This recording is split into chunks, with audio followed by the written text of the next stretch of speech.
मुझे हर रोज डॉक्टर के पास जाना पड़ता है। उसे हर 4 घंटे बाद दवाई की खुराक पिलानी पड़ती है। क्या डॉक्टर को मरीज की नब्ज देखनी पड़ती है? हिंदुस्तान को बिला आखिर टुकड़े टुकड़े होना पड़ेगा।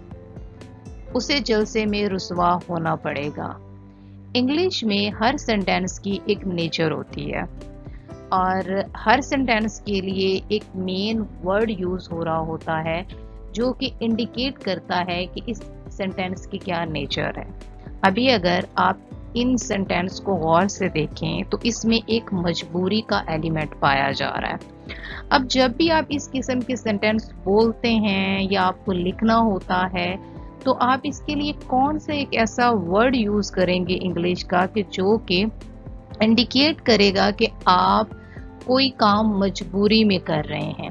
तो इस किस्म के सेंटेंस को जो है वो अंडरस्टैंड करने के लिए हमें उस वर्ड की मीनिंग को समझना होता है और फिर उससे रिलेटेड कुछ रूल्स होते हैं या कुछ मेन पॉइंट्स होते हैं जिनको हम अपने माइंड में रखते हैं तो हम इजीली उसको जो है वो ट्रांसलेट कर पाते हैं।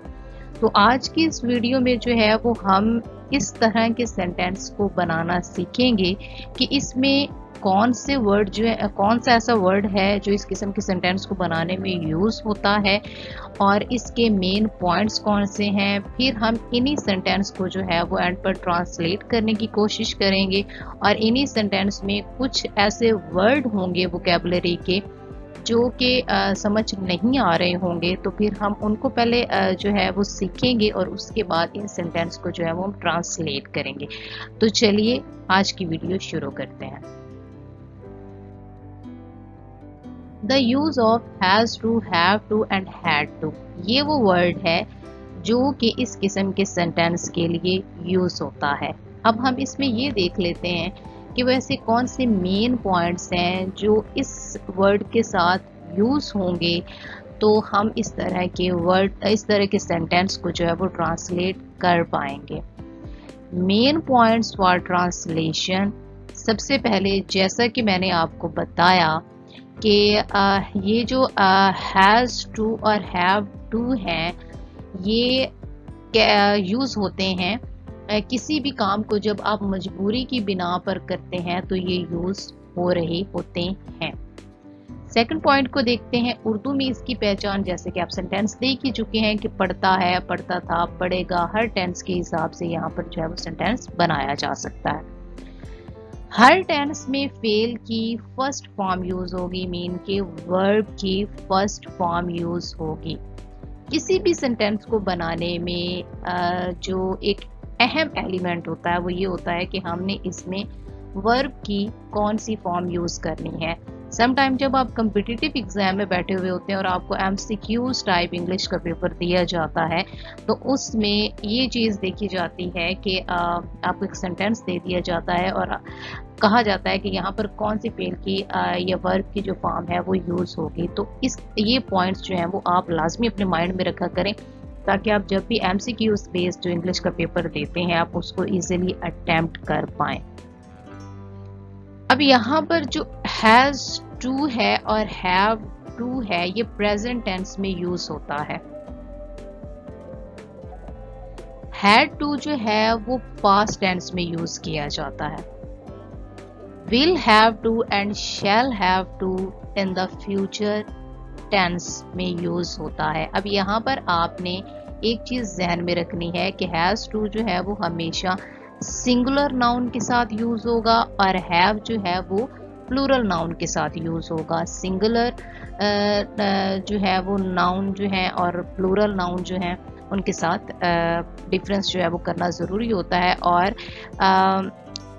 ये जो हैड टू है ये हर किस्म के सब्जेक्ट के साथ यूज हो जाएगा, चाहे वो सिंगुलर है चाहे वो प्लूरल है। इसी तरह से विल हैव टू और shall have to, will have to जो है वो आप इसको यूज करेंगे he, she, it, they, you के साथ और इसको आप आई और वी के साथ यूज करेंगे। एक बात आपने अपने माइंड में हमेशा रखनी है कि will has to and shall has to English में कहीं पर भी यूज नहीं होता। अगर आपके पास जो है इस किस्म का कोई एमसीक्यूज दिया जाता है या सेंटेंस की करेक्शन में आपको विल हैज़ टू का वर्ड वहां पे लिखा हुआ नजर आता है, तो आप उसको आंख बंद करके जो है वो रॉन्ग कंसीडर कर लें, क्योंकि विल हैज़ टू और शैल हैज़ टू का कोई कॉन्सेप्ट जो है वो इंग्लिश में नहीं पाया जाता। विल हैव टू और शैल हैव टू का कॉन्सेप्ट ही पाया जाता है। इन पॉइंट्स को जो है वो आप माइंड में रख लें और अब आगे चल के हम जो है वो सेंटेंस की ट्रांसलेशन करते हैं। सबसे पहले हम कुछ वोकैबुलरी के वर्ड्स देख लेते हैं जो हमने उन सेंटेंस में important vocabulary for sentence translation. अब यहाँ पर देखें कि to serve medicine and to take medicine, to have medicine. अब ये डिफरेंस आपने रखना है कि जब आप किसी को दवाई पिला रहे होते हैं तो उसके लिए आप इंग्लिश में लफ्ज यूज करते हैं टू सर्व मेडिसिन, लेकिन जब आप दवाई खुद ले रहे होते हैं या पी रहे होते हैं तो उसको आपने बोलना है टू टेक मेडिसिन और टू हैव मेडिसिन। इसी तरह से जब आप किसी शख्स से मिलने के लिए जाते हैं तो आप इन दोनों में से कोई एक लफ्ज यूज कर सकते हैं, कॉल ऑन या टू विजिट। और कॉल एट का जो लफ्ज है वो जब आप किसी जगह पर जाकर विजिट करते हैं तो आप कॉल एट का लफ्ज यूज करते हैं। तो ये डिफरेंस हमें माइंड में रखना होता है कि वर्ब के साथ कौन सा प्रेपोजिशन क्या मीनिंग बना रहा है। ये जब आप फ्रेजल वर्ब पढ़ेंगे तो आप के लिए आपकी वोकैबुलरी इनहांस करना जो है वो बड़ा आसान हो जाएगा। तो आई होप कि ये एक जो 4 पॉइंट मैंने आपके सामने लिखे हैं ये आपकी वोकैबुलरी में जो है वो ऐड हो गए होंगे। वैसे बेहतर है कि आप जब भी लेक्चर ले रहे हों तो आप जो है वो अपनी नोटबुक अपने सामने रखें और जो मेन पॉइंट्स हैं उनको लिखते रहें ताकि आप इजीली उसको बाद में जो है वो तैयार कर सकें। तो अभी हम चलते हैं सेंटेंस जो है वो उनको ट्रांसलेट कर। अब यहाँ पर आप देख सकते हैं कि मुझे हर रोज डॉक्टर के पास जाना पड़ता है।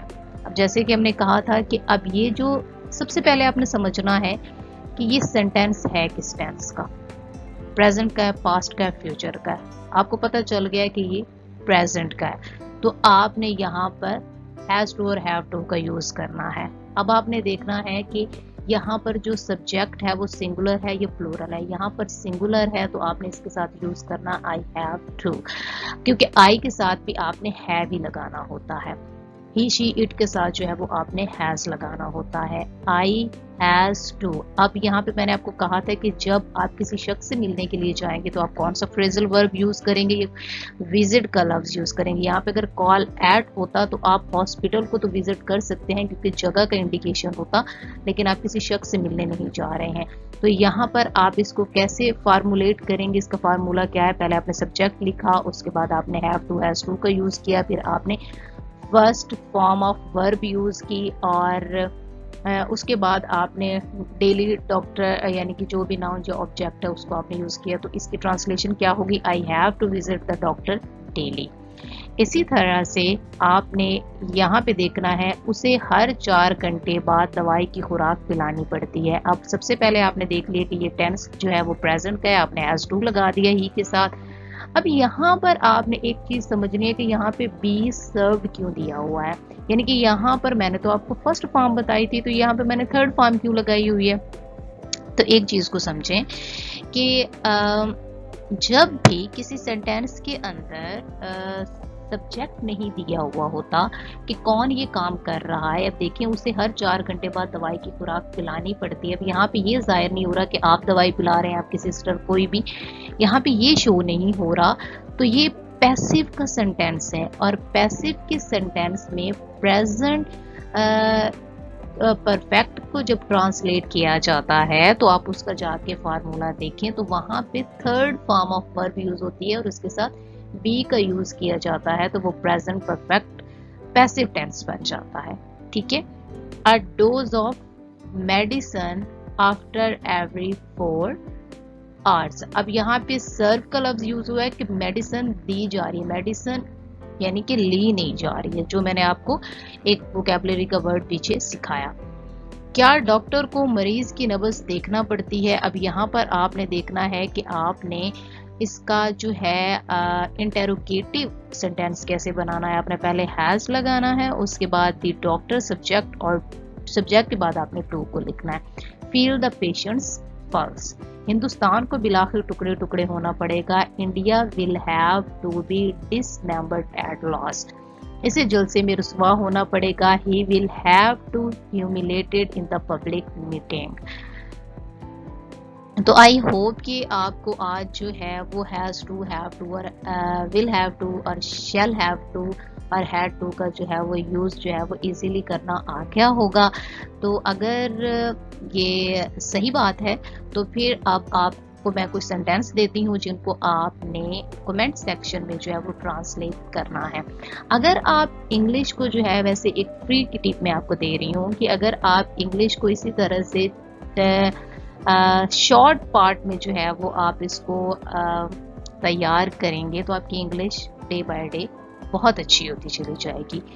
तो आप जो है वो साथ साथ इसको प्रैक्टिस करते रहें और इंग्लिश को बोलने की कोशिश करें, इंग्लिश को लिखने की कोशिश करें। जो भी वोकैबुलरी के वर्ड आप नए सीखते हैं उनको आप यूज़ करना, कॉन्शियसली यूज़ करना शुरू करें तो वो आपके सबकॉन्शियस में जाना शुरू हो जाएगी। तो अभी जो सेंटेंस आपने ट्रांसलेट करने हैं उनको देख लीजिए। ये वो 3 सेंटेंस हैं जो आपने ट्रांसलेट करने हैं कमेंट सेक्शन में। अगर आपको ये वीडियो अच्छी लगी है तो इसको लाइक भी करें, चैनल को सब्सक्राइब भी करें और इस वीडियो को शेयर भी करें।